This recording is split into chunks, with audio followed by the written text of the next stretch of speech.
राज्यव्यापी लिंगायत जोडो बसवज्योत रथयात्रा मंगळवेढा ते मंत्रालय मुंबई 22 ऑक्टोबरपासून निघणार।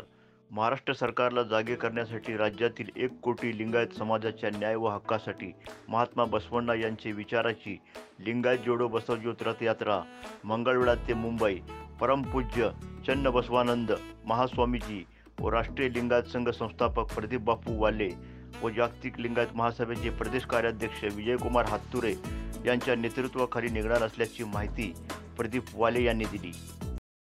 त्यांच्या नेतृत्वाखाली निघणार आहे। हा संपूर्ण रूट 2100 किलोमीटरचा आहे। जवळपास 60 मतदारसंघातून हा रथयात्रा निघणार आहे।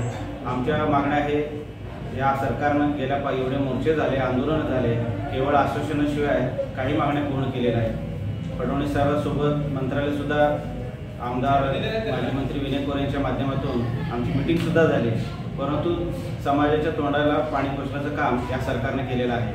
महात्मा बसवेश्वर महामंडळ यांनी स्थापन केलं।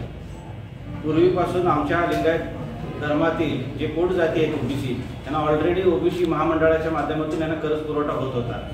केवळ ओपन कॅटेगरीमध्ये असलेल्या समाजाला हा लाभ मिळत नव्हता, त्यासाठी महात्मा बसवेश्वर आर्थिक विकास महामंडळ निर्माण करणार असल्याचे सांगितले आणि त्या पद्धतीनं आज ओपन समाजातील समाजाला एकाला सुद्धा त्याचं कर्ज पुरवठा मिळत नाही, कारण त्यांच्याकडे ओबीसी दाखला नाही म्हणून।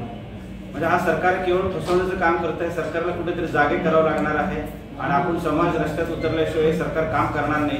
त्या अनुषंगाने हे मंगळवेढा ते मुंबई लिंगायत जोडो बसवज्योत यात्रा संपन्न होणार आहे।